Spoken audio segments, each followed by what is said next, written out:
Hola, hola, bienvenidos a este inicio del fin de semana, hoy sábado, día 26 de junio del 2021. Estamos en nuestro programa 177 y por supuesto agradecidos con todos ustedes que nos acompañan día tras día en este desafío que consiste en estos 365 días, digo bien, junto a la palabra de Dios. Y comenzamos ya mismo y sin demoras con nuestro devocional del día de hoy.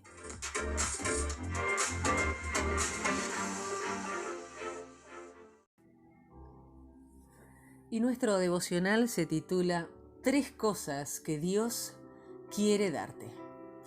Corrie ten Boom y su hermana Betsy eran mujeres cristianas de mediana edad en Holanda cuando la Segunda Guerra Mundial irrumpió. Resolvieron esconder a los judíos que huían de los nazis y así rescataron a muchos. Con el tiempo, fueron arrestadas y llevadas al campo de concentración de Ravensbrück, donde Betsy murió. Corrie sobrevivió milagrosamente para ser testigo de la manera en la que Dios puede salvar, sanar y perdonar. Cuando le preguntaban cómo prepararse para la persecución, solía contar la historia de su niñez. Cuando era una chiquilla, le dije un día a mi padre: «Papá, temo que nunca seré lo suficientemente fuerte para ser mártir por Jesucristo». Mi padre respondió: «Dime, cuando tomas un tren para ir a Ámsterdam, ¿cuándo te doy el dinero para el pasaje? ¿Con 3 semanas de antelación?». «No, papi, me das el dinero para el ticket justo antes de que entremos en el tren». «Eso es», replicó mi padre. Y lo mismo pasa con la fuerza de Dios.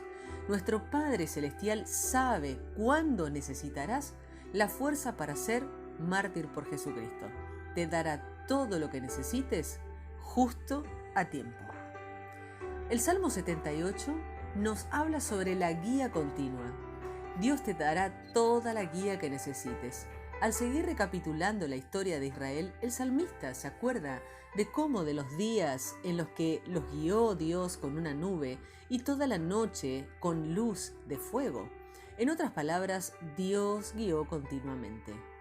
Tú, en quien el Espíritu Santo mora, no deberías esperar menos. Eres guiado por el Espíritu de Dios, como dice Romanos capítulo 8, verso 14. El Espíritu Santo te proveerá con toda la guía que necesites. Dios también satisfará tu hambre espiritual. En el desierto, partió en dos las rocas y les dio a beber torrentes de agua.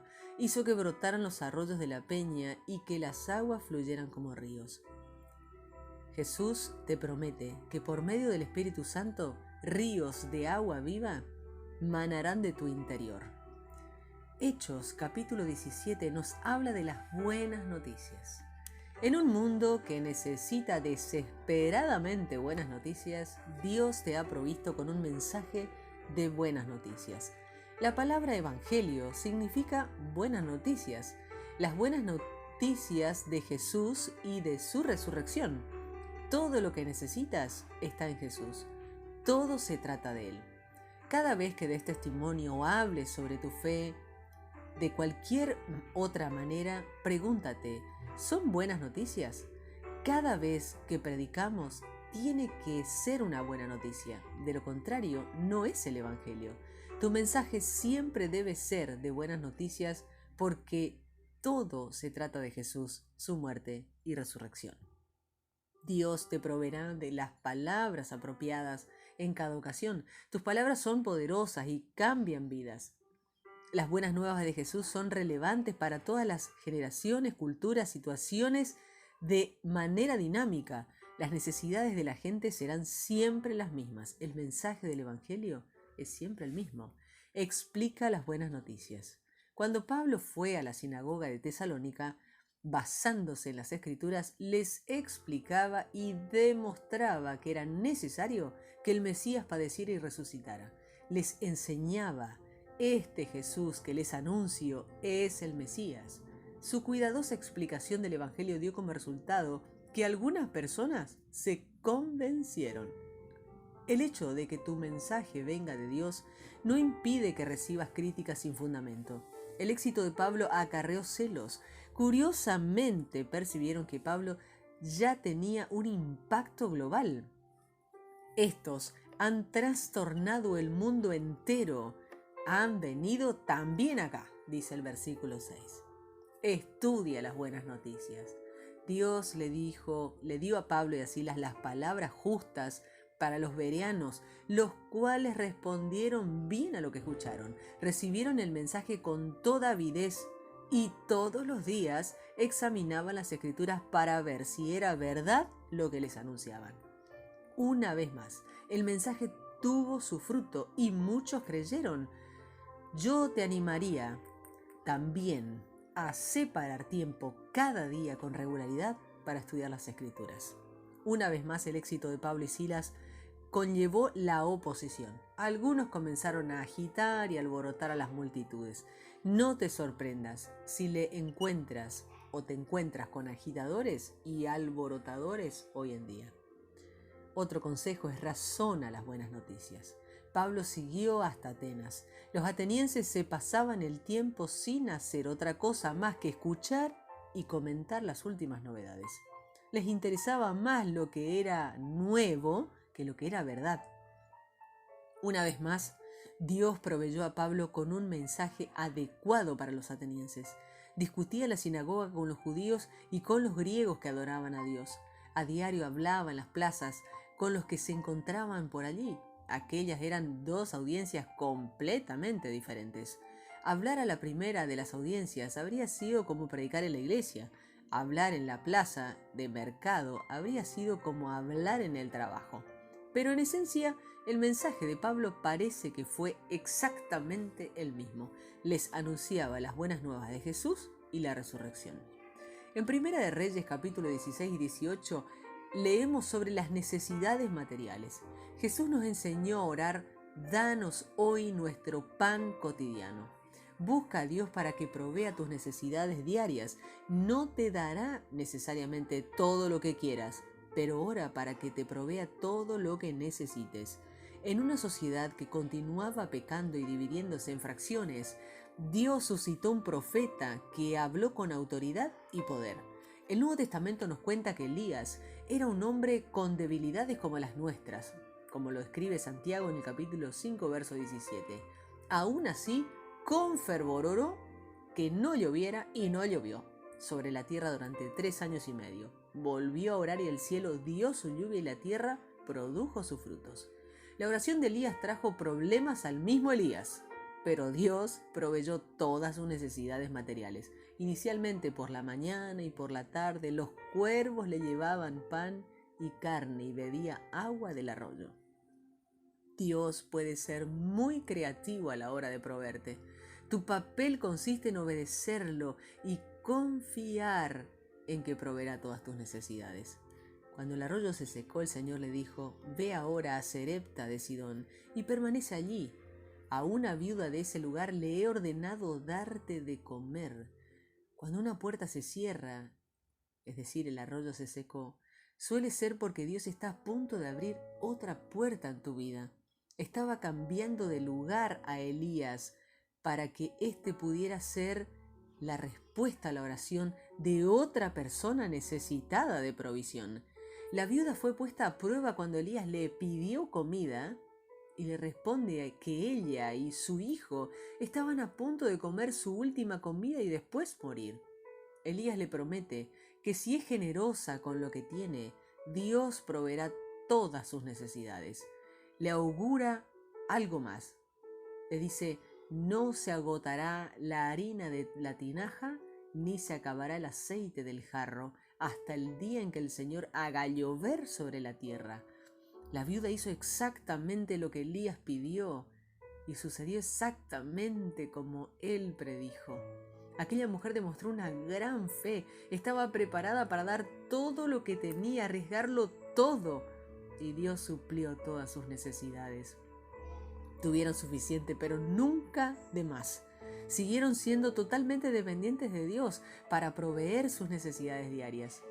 Si obedeces a Dios y das con generosidad, descubrirás que no puedes ganar a Dios en generosidad. Dios hará cosas sorprendentes por ti y por medio de ti. Esto no significa que la vida será fácil. A pesar de su fe, tuvo que enfrentarse a más batallas venideras. Su hijo enfermó y finalmente dejó de respirar. Elías ejercitó una fe enorme cuando clamó al Señor pidiendo por el niño que había muerto. El Señor oyó el clamor de Elías y el muchacho volvió a la vida. Qué increíble tuvo que ser para Elías poder recogerlo y llevarlo a la habitación de la casa para dárselo a su madre diciendo: tu hijo vive, aquí lo tienes.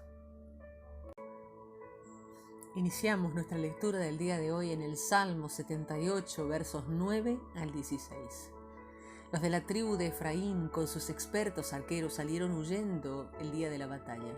Ellos no cumplieron con su pacto con Dios, se negaron a seguir sus enseñanzas, se olvidaron de las maravillas que Dios había hecho, las que Él les había mostrado, los milagros que Dios hizo a la vista de sus antepasados en la tierra de Zoán en Egipto. Dios abrió el mar Rojo y le ayudó a la gente a cruzarlo mientras retenía las aguas como un dique. Todos los días Dios los guiaba con una nube y todas las noches con la luz del fuego. En el desierto partió rocas en dos y de lo profundo de la tierra les dio agua para beber. De la tierra Dios hizo salir aguas a torrentes y de la roca la hizo bajar como ríos. Hechos capítulo 17 versos 1 al 21. Después de que Pablo y Silas viajaron por las ciudades de Anfípolis y Apolonia, llegaron a Tesalónica, donde había una sinagoga judía. Pablo fue a la sinagoga para ver a los judíos, como era su costumbre. Durante 3 sábados, Pablo discutió con ellos acerca de las Escrituras.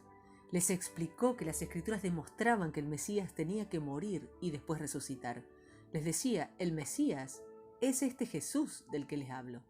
Algunos de los judíos fueron convencidos y se unieron a Pablo y a Silas junto con muchos griegos. También se les unieron muchas mujeres importantes.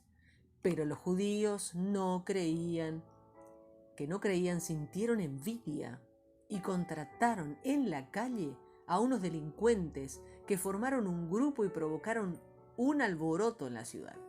Asaltaron la casa de Jasón buscando a Pablo y a Silas para llevarlos ante la asamblea popular. Como no los encontraron, arrestaron a Jasón y a otros creyentes y los llevaron ante las autoridades de la ciudad. Toda la gente gritaba: estos hombres han causado problemas en todo el mundo y ahora han venido a causar problemas aquí. Se hospedan en la casa de Jasón y hacen todo lo que está en contra de los decretos del emperador, diciendo que hay otro rey llamado Jesús. Al oír esto, la multitud, las autoridades de la ciudad se inquietaron mucho. Hicieron que Jasón y los demás creyentes pagaran una multa y lo soltaron. Esa misma noche los creyentes enviaron a Pablo y a Silas a la ciudad de Berea. Cuando llegaron allí fueron a la sinagoga judía. Los de Berea eran más receptivos que los de Tesalónica. Estuvieron más dispuestos a escuchar a Pablo y a Silas. Estudiaban las Escrituras todos los días porque querían saber si era verdad lo que Pablo y Silas decían. Entonces muchos de los judíos creyeron y también muchas mujeres griegas importantes y sus esposos. Pero cuando los judíos de Tesalónica supieron que Pablo estaba también en Berea, anunciando el mensaje de Dios, fueron también allí a alborotar a la gente y a causar problemas. Pero los hermanos, actuando con rapidez, enviaron a Pablo a la costa, mientras que Silas y Timoteo se quedaron en Berea. Los que acompañaron a Pablo lo llevaron a la ciudad de Atenas. Estos hermanos volvieron con instrucciones de Pablo para que Silas y Timoteo fueran lo más pronto posible a donde él estaba. Mientras Pablo esperaba a Silas y a Timoteo en Atenas, le dolió mucho ver que la ciudad estaba llena de ídolos. Habló en la sinagoga con los judíos y con los que no eran judíos que creían en el Dios verdadero. También hablaba diariamente con la gente que estaba en la plaza del mercado de la ciudad. Algunos filósofos epicúreos y los estoicos empezaron a discutir con él. Unos decían: ¿qué es lo que dice ese charlatán? Y otros decían: parece que está hablando de otros dioses. porque Pablo estaba hablando de Jesús y de la resurrección. Entonces llevaron a Pablo a una reunión del consejo de la ciudad y le dijeron: queremos que nos expliques esta nueva enseñanza que estás presentando. Lo que dices es nuevo para nosotros, nunca habíamos escuchado eso antes y queremos saber qué significan estas nuevas enseñanzas. Todos los atenienses, los inmigrantes que vivían allí, ocupaban siempre su tiempo escuchando o hablando de las ideas nuevas que surgían. Primera de Reyes, capítulo 16, versos 8 al 34. Cuando Asá llevaba reinando 26 años en Judá, Elá, hijo de Baasá, comenzó a gobernar en Israel. Fue rey en Tirsá 2 años. Zimri, uno de los oficiales del rey Elá, tenía a su cargo la mitad de los carros de combate del rey, pero hacía planes para derrocar a Elá. El rey Elá estaba de fiesta en Tirsá y se emborrachó en la casa de Arsá, el administrador del palacio de Tirsá. Zimri entró a la casa y mató al rey Elá.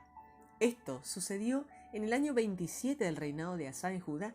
Entonces Zimri comenzó a reinar en lugar de Elá. En cuanto a Zimri ocupó el trono y comenzó a reinar, mató a toda la familia de Baasá. No dejó con vida a ningún varón de la familia. Zimri también mató a todo aquel que tuviera derecho a vengar la muerte de Elá, incluso sus amigos.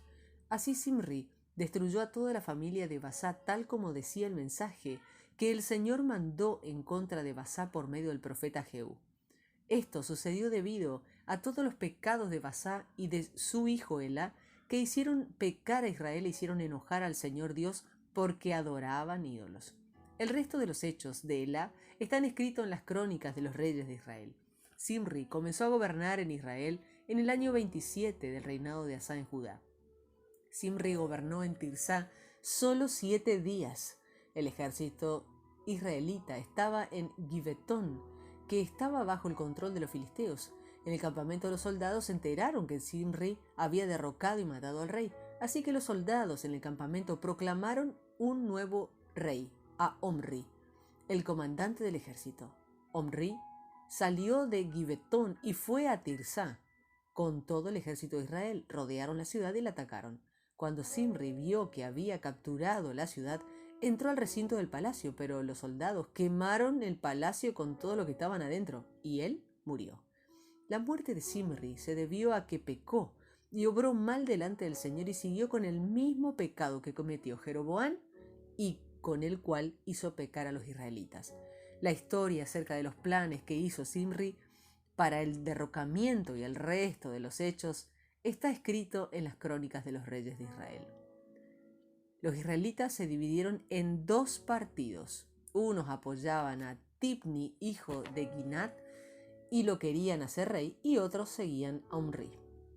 Pero los seguidores de Omri eran más fuertes que los de Tibni, hijo de Ginat, así que Tibni murió, y Omri pasó a ser el rey.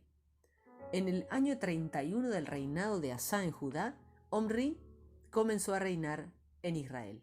Omri gobernó a Israel durante 12 años, 6 de los cuales fueron desde la ciudad de Tirsá, pero Omri le compró a Semer el monte de Samaria por 66 kilos de plata. Omri construyó una ciudad en la montaña y la llamó Samaria, de acuerdo con el monte Semer del antiguo dueño del monte. Omri obró mal delante del Señor. Fue peor que todos los reyes que vivieron antes de él. Siguió con el mismo pecado que cometieron Jeroboam, hijo de Nabat, con el cual hizo pecar a Israel e hizo enojar al Señor porque adoraban ídolos. El resto de los hechos de Omri y las grandes obras que realizó están escritos en las crónicas de los reyes de Israel. Omri murió y fue sepultado en Samaria, y su hijo Acab reinó en su lugar. Acab, hijo de Omri, llegó a ser rey de Israel en el año 38 de Asá en Judá. Acab gobernó en Israel desde la ciudad de Samaria durante unos 22 años. Acab hizo lo que el Señor consideraba malo y fue peor que los reyes que vivieron antes que él. No fue suficiente con que Acab cometiera los mismos pecados de Jeroboam, hijo de Nabat. que había cometido, sino que además se casó con Jezabel, hija de Etbaal, rey de los Sidonios. Entonces Acab comenzó a seguir y a adorar, a servir y a adorar a Baal. Acab construyó un templo en Samaria para la adoración de Baal y dentro del templo construyó un altar. Acab también instaló una imagen para adorar a la diosa Aserá. Acab dio más motivos para enojar al Señor Dios de Israel que todos los demás reyes que vivieron antes de él. Durante la época de Acab, Hiel de Betel construyó de nuevo la ciudad de Jericó. Cuando comenzó la obra, murió Abirán, su hijo mayor, y cuando puso las puertas de la ciudad, murió su hijo más joven, Segub. Ocurrió tal como el Señor anunció que ocurriría cuando habló por medio de Josué, hijo de Num. Primera de Reyes, capítulo 17. Elías era un profeta de la aldea de Tisbé, que está en Galaad. Fue y le dijo al rey Acab: vengo de la presencia del Señor viviente, el Dios de Israel. Por su poder te aseguro que ni lluvia ni rocío caerán en los próximos años hasta que yo dé la orden. Entonces el Señor le dijo a Elías: vete de este lugar hacia el oriente y escóndete cerca del arroyo Querit, que está al otro lado del Jordán. Podrás beber agua del arroyo, y he mandado a los cuervos que te lleven comida. Elías hizo lo que el Señor le dijo y fue a vivir cerca del arroyo Querit, al oriente del río Jordán. Cada día los cuervos le llevaban carne y pan, tanto por la mañana como al atardecer, y bebía agua del arroyo. Como no había lluvia, después de un tiempo, se secó el arroyo. Entonces el Señor le dijo a Elías: vete a Sarepta de Sidón y vive ahí. En aquel lugar vive una viuda a quien yo le he ordenado que te dé comida. Así que Elías se fue a Sarepta y al entrar por la puerta de la aldea vio una viuda que estaba juntando leña para el fuego. Elías le dijo: ¿puedes traerme un poco de agua para beber? Mientras ella iba a buscar el agua, Elías añadió: y un pedazo de pan, por favor. La mujer le contestó: te aseguro ante el Señor tu Dios que no tengo pan. Solo tengo un poco de harina en el recipiente y me queda solo un poco de aceite de oliva en la jarra. Hoy vine a juntar 2 leños para hornear en casa la última comida que me queda. Mi hijo y yo la íbamos a comer para luego dejarnos morir de hambre. Elías le dijo a la mujer: no te preocupes, ve y haz la comida que dijiste, pero primero hazme un panecito de harina que tienes y tráemelo. Después cocina para ti y tu hijo. El Señor, Dios de Israel, dice: aquel recipiente de harina nunca se terminará, ni se agotará el aceite, y así continuará hasta que el Señor mande lluvia a la tierra. Entonces la mujer hizo lo que Elías le había dicho. Tanto él como la mujer y su hijo tuvieron suficiente comida por mucho tiempo. El recipiente de harina y la jarra de aceite nunca quedaron vacíos, tal como el Señor le dijo por medio de Elías. Después de un tiempo, el hijo de la viuda, que era la dueña de la casa, se enfermó y estaba tan mal que apenas respiraba. La mujer entonces le dijo a Elías: tú eres un hombre de Dios, ¿me puedes ayudar? ¿O viniste aquí solo para recordarme mis pecados y matar a mi hijo? Entonces Elías le dijo: dame a tu hijo. Elías lo llevó al cuarto de arriba, donde él se alojaba, y lo acostó sobre su cama. Luego Elías suplicó al Señor en voz alta: Señor, mi Dios, esta mujer me está dando hospedaje. ¿Le vas a romper el corazón? ¿Vas a matar a su hijo en recompensa? Entonces Elías se tendió 3 veces sobre el niño, suplicando al Señor en voz alta: Señor, mi Dios, permite que este niño viva de nuevo. El Señor respondió a la oración de Elías, y el niño comenzó a respirar de nuevo. Estaba vivo. Elías lo levantó y lo bajó del cuarto a la casa de la mujer y se lo entregó y le dijo: mira, tu hijo está vivo. La mujer contestó: ahora sé que de verdad eres un hombre de Dios y sé que el Señor verdaderamente habla por medio de ti. Primera de Reyes, capítulo 18, versos 1 al 15. Después de pasar mucho tiempo, en el tercer año el Señor le dijo a Elías: ve y reúnete con el rey Acab, pronto mandaré lluvia. Así que Elías fue a ver a Acab. El hambre que se sufría en Samaria era muy grave, así que el rey Acab mandó a llamar a Abdías, el administrador del palacio del rey. Abdías era un verdadero seguidor del Señor. En un momento que Jezabel decidió terminar con los profetas del Señor, Abdías tomó 100 profetas y los escondió en 2 cuevas, 50 en cada una, y les daba agua y alimentos. El rey Acab le dijo a Abdías: ven conmigo, revisaremos cada fuente y riachuelo del país para ver si podemos encontrar suficiente pasto para mantener vivos a los caballos y a las mulas y así no tener que matarlos. Cada uno escogió la parte del país que iba a recorrer. Acab se fue solo por un lado y Abdías solo por el otro. Mientras Abdías hacía el recorrido, se encontró con Elías. Al reconocerlo, Abdías se postró rostro en tierra ante Elías y dijo: ¿de veras es usted mi señor Elías? Elías le contestó: sí, soy yo. Ve y dile a tu señor que Elías está aquí. Entonces Abdías le dijo: si yo le digo a Acab que sé dónde estás, él me matará. No te he hecho nunca nada malo. ¿Por qué quieres que muera? Tan seguro como que vive el Señor tu Dios, que el rey te ha buscado por todas partes. Al buscarte en un país, si el gobernante del país decía que tú no estabas ahí, entonces Acab obligaba al gobernante a jurar que tú no estabas. Y ahora tú me dices que vaya a decirle al rey que estás aquí. Si le digo que tú estás aquí, entonces el Espíritu del Señor te llevará a otro sitio y vendrá aquí el rey Acab, y al no encontrarte me matará. Yo he seguido al Señor desde niño. Tú te enteraste de lo que hice cuando Jezabel mataba a los profetas del Señor, cómo yo escondía 100 profetas del Señor en cuevas, 50 en una y 50 en otra, les llevaba agua y comida. Ahora tú dices: ve y dile a tu Señor que Elías está aquí, él me va a matar.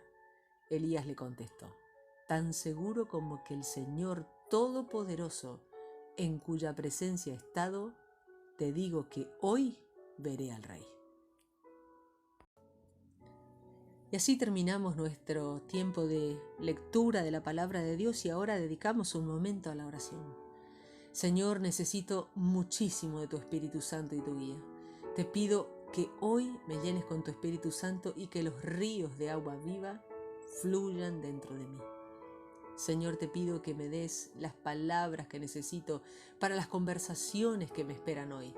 Te pido que des el mensaje, así como las palabras que cambian vidas en mis conversaciones diarias y que sea guiado por el Espíritu. Señor, gracias por tu sorprendente amor, poder y provisión de comida suficiente para el mundo entero. Perdónanos cuando no distribuimos lo que tú has proveído. Danos tu guía, tus palabras, tu valor para hacer lo que podamos en nuestra generación para cambiar esta terrible injusticia. Guíanos con tu Espíritu para cambiar al mundo. Amén.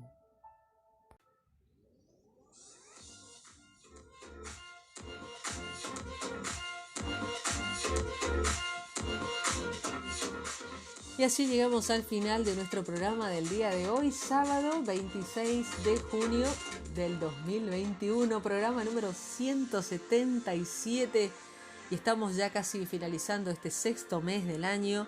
Gracias a todos por seguirnos, por acompañarnos, por enviarnos sus mensajes, por animarnos. Muchas veces no es fácil, pero estamos tan contentos porque realmente la bendición que recibimos de compartir la palabra con ustedes es tan grande que no se pueden imaginar. Gracias de todas maneras por compartir con nosotros este programa y nos reencontraremos mañana, si Dios así lo permite, con otra edición de Lee conmigo, la Biblia. Bendiciones.